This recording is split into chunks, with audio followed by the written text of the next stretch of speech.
মাজার তাওয়াফ করা হারাম নয়, যারা মাজার তাওয়াফ করে তারা কাফের হয়ে যায়। অনেকে মাজারকে গিয়ে তোয়াফ করে কিনা? মাজারের তোয়াফ করা হারাম নয়, হারাম নয়, হারাম নয়। মাজারের তোয়াফ করা কুফরি। একমাত্র আল্লাহর ঘর ছাড়া আর কোন ঘর তোয়াফ করলে কাফের হইয়া যায়। কেন বলেছি হারাম নয়, বুঝতে পেরেছেন? আরে মদ খাওয়াও তো হারাম, মদ খাইলে তো কাফের হইয়া যায় না। সুদ খাওয়া হারাম, সুদ খাইলে কাফের হইয়া যায় না। ঘুষ খাওয়া হারাম, কিন্তু ঘুষ খাইলে কাফের হইয়া যায় না।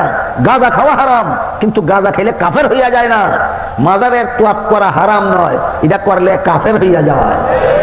এবার বলেন, মহাপবিত্র উরুস মুবারকে ওলিয়া উলিয়ার মাজার হোক আর বুয়া মাজার হোক, তোয়াফ করার মতো কুফুরি কাজ হয় কিনা? কেউ গিয়া সেজদা দেয় কিনা? আমার চোখে দেখেছি বহু বাংলাদেশের অনেক বড় বড় মাজারে বন্ড ফিরেরা গিয়া সেজদা দেয়। বলেন, সেজদা আল্লাহ ছাড়া আর কাউকে সেজদা দেওয়া হালাল মনে করলে ইমান তাকে না কাফের হইয়া যায়। কেউ গিয়া পুরুষে গিয়া বাবা, পুরুষের বাবা তাদের বাবাকে বলে, বাবা আমার সন্তান নাই, আমাকে সন্তান দাও। বলেন, সন্তান দেওয়ার মালিক বাবা না আল্লাহ? যেই কাজের মালিক আল্লাহ, সেই কাজ অন্যদের কাছে চাইলে ইমান তাকে না কাফের হইয়া যায়। কেউ বলে, বাবা আমাকে ধন সম্পদ দাও। বলুন, ধন সম্পদ দেওয়ার মালিক বাবা না আল্লাহ? কেউ বলে, বাবা আমাকে সুখ শান্তি দাও। বলেন, সুখ শান্তি দেওয়ার মালিক বাবা না আল্লাহ?